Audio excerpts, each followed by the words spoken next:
nous sommes là pour débattre sur un thème qui est un peu complexe, c'est-à-dire l'école est-elle le seul moyen de réussite? Nous, on va soutenir oui, l'école est le seul moyen de réussite.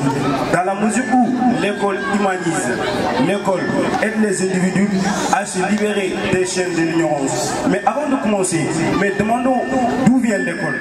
L'école vient étymologiquement, escole qui veut dire leçon ou lieu d'étude. On comprend aisément que l'école est un établissement qui est venu avec la colonisation. Mais ça ne se limite pas seulement de ça.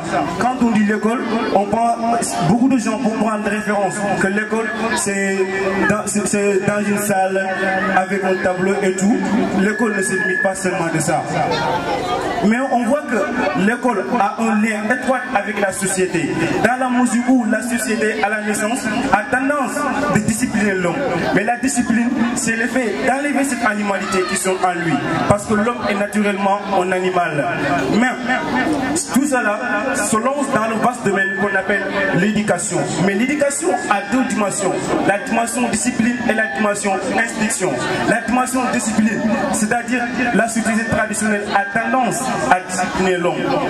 Même l'État, dans sa dimension formelle, a tendance à instruire les citoyens.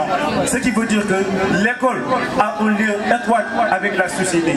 Mais pour montrer la pertinence de cette idée, je vais m'appuyer sur les propos d'un poète qui s'appelle Massourian, qui dit que malheur ignorant qu'il est élève, malheur qu'il est ignorant que sa famille élève, malheur qu'il est graine que ses maîtres élèvent, malheur qu'il est édifice que ses maîtres élèves.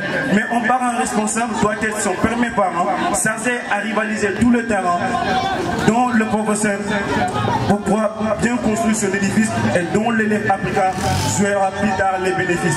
Certes, pour réussir dans la vie, il est nécessaire de passer par les études. Aujourd'hui, dans notre village, on est en train de parler de notre professeur Bouni Camara, qui est aujourd'hui professeur de philosophie au lycée de Runari.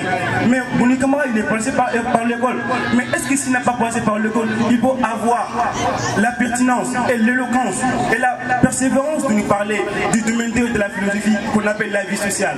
Est-ce qu'il n'est pas passé par l'école? Il faut avoir la pertinence et le courage de nous parler de la liberté, qui est une notion complexe. Ce qui veut dire que la réussite dépend des études.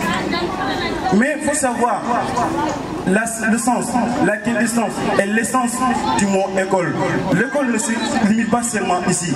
Même la vie est une école. Même pour réussir à diriger une nation, il fallait passer par l'école. Dans ce sens, je m'appuie sur les propos de Nelson Mandela qui disait que l'éducation est l'arme le plus puissant pour changer le monde. Raison pour laquelle on dit que la réussite dépend des études. Merci beaucoup.